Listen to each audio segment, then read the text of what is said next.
This defense lost a lot from last year. 4 defensive linemen, 3 starting linebackers, a couple of DBs. What's the biggest loss that you have to replace this year? I wouldn't say there's just a big loss. I think just more of the experience factor for some of the younger guys. Coach Mason and the defense staff do a great job of coaching everybody like they're a starter, whether you're number 1 or you're 4th on the depth chart. So it's not necessarily if you know it or not, or if they can make plays, because they recruited some great athletes. It's just more of getting the feel, getting the experience, and just getting the speed down for some of our younger guys.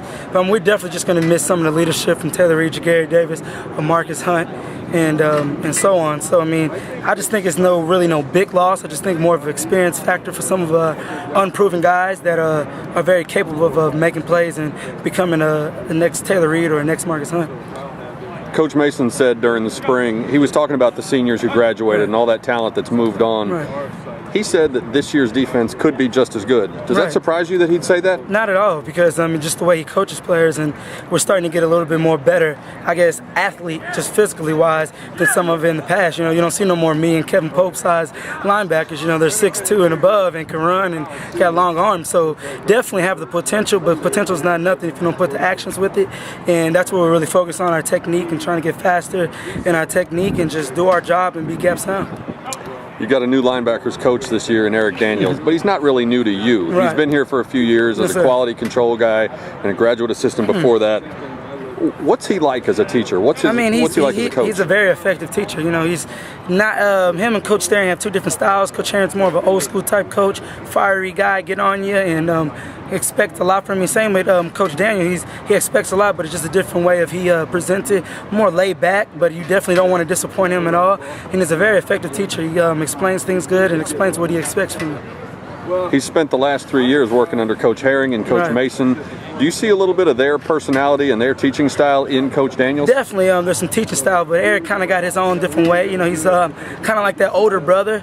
You know, real cool. You can talk to him, but he also has that, you know, stern father look that you don't want to disappoint him, and he stays on you. So, I mean, I really think he has a great combination, and he's a great young coach coming up. During the spring, talk to a couple of your teammates about replacing Jagari Davis and Taylor Reed and Cameron Rogers and those guys.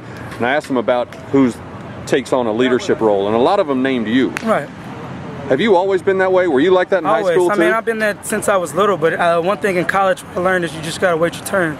And you just gotta, you know, you gotta be an effective leader. You have to be an effective follower, and I did that. And I was a little bit more vocal last year when I, you know, stepped into a different type of role last year, becoming in from nickel to starter. And now I'm just taking on that responsibility of, hey, let's get these guys ready. And it's our upperclassmen's job and duty to prepare the freshmen and younger guys, make sure they're ready, so they can go out there and just, you know, not think and just play. So I mean, I think that's where I take up. I'm a little bit more vocal than some guys, but a step on Sanders leads by example, and he was there in the meetings teaching guys, and Kevin Pope is both sides. You know, he's vocal and leads by example. Brandon Henderson, you know, Rob Seals, he definitely leads by example, and he's starting to become more of a vocal leader too also. So it's a great combination of both, and we have you know, just a great group of guys to be able to lead. Now that you're one of the elder statesmen on this defense and stepping into more of that leadership role, is that something that you work on and think about over the summer, or is that leadership ability sort of natural, sort of part of your DNA? Well, I think a lot of it's natural, but there's also stuff you can learn from the older guys and just learn how to effectively talk to people or get your point across without necessarily getting on them all the time, or, you know, different techniques you can learn how to explain things and just be more of an effective leader. So I think some of it's natural, but some of them you can definitely learn from an upperclassman like I have. You and your team are sort of going into uncharted territory this year as members of the American Athletic Conference. Yes, sir. 6 of the teams on your schedule you've never played before. Right. Does that change your approach or the way the coaches are going about getting you ready for this season? I think not. I think we just we take it 1 week at a time, and we just try to focus on that team. And you just prepare like it's any other week. You know, if they're a heavy run team or they're a heavy pass team or whatnot, you just prepare the same way. It's all about just doing your job and doing your technique faster than your opponent and just making the plays when they come to you. I don't think it's no if you play this guy or play this guy, because each team, you know, TCU's not the same team from last year. You know, we're not the same team from last year. So it's always like you're playing a new team each week because there's new players. Some players are more experienced. Some players leave. So, I mean, they're all new teams, you know, so. One thing that gets a little bit lost in the discussion of all those seniors who graduated last year, and you touched on it a minute ago, is this wave of new big athletic linebackers who are waiting their turn behind you guys as starters. Of the young guys, who jumps out at you? Who's caught your eye and impressed you? A lot of, Lincoln Richards is probably one of the best athletes I've seen in my lifetime. Travis Pruitt is also, and then you got some of the Nick Hortons, the Carlos Carrolls, and Jackson Mitchell also is a young guy, a freshman coming in, and Zelt Minor and Spencer Hawley are definitely other guys that can really have the great ability and they have the mindset. I like this freshman class that's coming in, and some of the last year class who kind of start off shaky are starting to get it and learning how to practice like a SMU Mustang. In an interview with you as a high school senior, you talked about being lightly recruited and not being as tall as some of the other guys, and maybe that was held against you. And you said you were coming in here with sort of a chip on your shoulder. Always.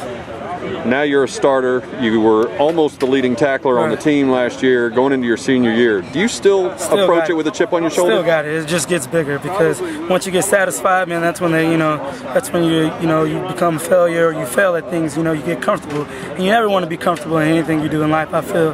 And I just want to do my job to the best of my ability and go out there and play hard for my team. And you definitely, that chip on the shoulder is that extra motivation when you run a sprint out here when it's tired. And I'm thinking about the other linebackers, are they going to outwork me or whatever. So, I definitely still have that chip, and I'm always carry that chip on my shoulder, whether it's on football field or not.